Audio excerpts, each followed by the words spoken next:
शहर के सबसे पॉश इलाके में एक भव्य हवेली थी। यह ऊंची दीवारों से घिरी हुई थी। बड़े बड़े दरवाजे और कई कमरों वाली यह हवेली कभी रौनक से भरी रहती थी। हर समय यहाँ मेहमानों का आना जाना लगा रहता था। लेकिन समय के साथ सब बदल गया। अब यह हवेली वीरान हो चुकी थी। यहाँ सिर्फ एक बुजुर्ग रहते थे, श्रीकांत बाबू। श्रीकांत बाबू कभी बहुत अमीर हुआ करते थे।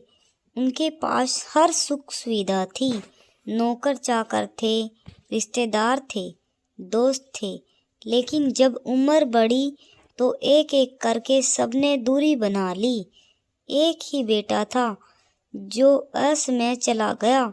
रिश्तेदारों ने पैसा और व्यापार लूट लिया और अपनी दुनिया बसा ली। और दोस्त भी समय के साथ चले गए।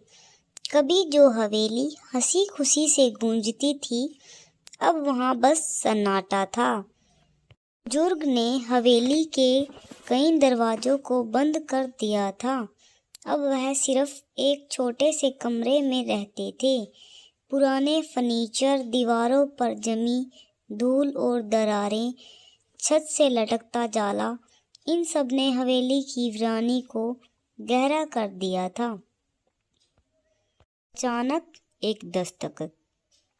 उस दिन दोपहर को अचानक दरवाजे पर दस्तक हुई। वर्षों बाद किसी ने इस घर का दरवाजा खटखटाया था।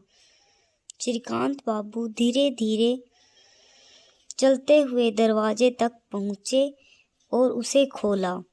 बाहर एक नौजवान खड़ा था, सादा सा कपड़ा पहने, विनम्रता से सिर झुकाए। नमस्ते बाबूजी, युवक ने आदर से कहा। बुजुर्ग ने ध्यान से देखा लेकिन पहचान नहीं पाए। बेटा, तुम कौन हो? श्रीकांत बाबू ने पूछा।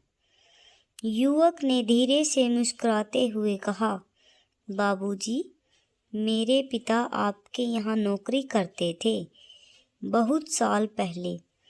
मेरा नाम अर्जुन है। श्रीकांत बाबू के दिमाग में पुरानी यादें ताज़ा हो गई। तुम्हारे पिता कौन थे वे? उन्होंने सोचने की कोशिश की। उस लड़के ने कहा, जी रामलाल, वे आपके यहाँ नौकर थे, लेकिन उन्होंने हमेशा हमें सिखाया कि आप हमारे मालिक नहीं बल्कि हमारे संरक्षक हैं। जब मैंने उन्हें बताया कि मैं इस शहर आ रहा हूँ तो उन्होंने कहा कि आपको ज़रूर मिलूं। इतना सुनते ही श्रीकांत बाबू का दिल भर आया। रामलाल, वही रामलाल जिसने उनकी सेवा कई सालों तक की थी, जिसे वे हमेशा छोटा समझते थे, आज उसी के बेटे ने उन्हें याद रखा था। बुजुर्ग ने अर्जुन को अंदर बुलाया। अर्जुन ने देखा कि हवेली की हालत बेहद खराब हो चुकी थी। वह यह देखकर दुखी हुआ कि जो इंसान कभी शान और ऐशो-आराम से जीता था, आज अकेलेपन और उदासी में डूबा हुआ था। बाबूजी, आप अकेले रहते हैं? अर्जुन ने चिंता से पूछा। श्रीकांत बाबू ने हल्की मुस्कान के साथ कहा, हाँ बेटा, समय के साथ सब बदल गया।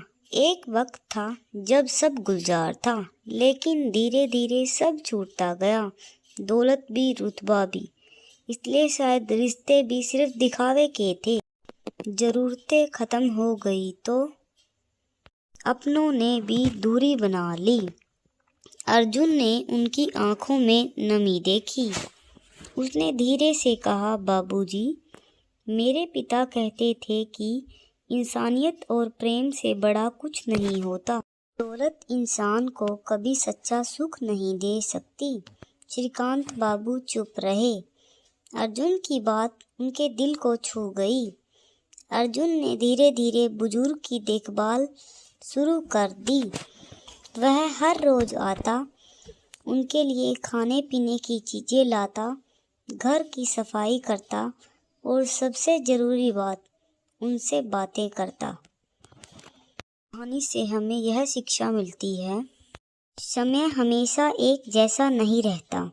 दौलत, घमंड और शान शौकत वैसी तो नहीं बनी, लेकिन उनके दिल का सन्नाटा खत्म हो गया। अब वहाँ अर्जुन की हंसी और अपनेपन की गर्माहट थी। वीडियो अच्छी लगे तो प्लीज़ वीडियो को लाइक कर देना और चैनल पर नए हो तो प्लीज़ चैनल को सब्सक्राइब कर देना।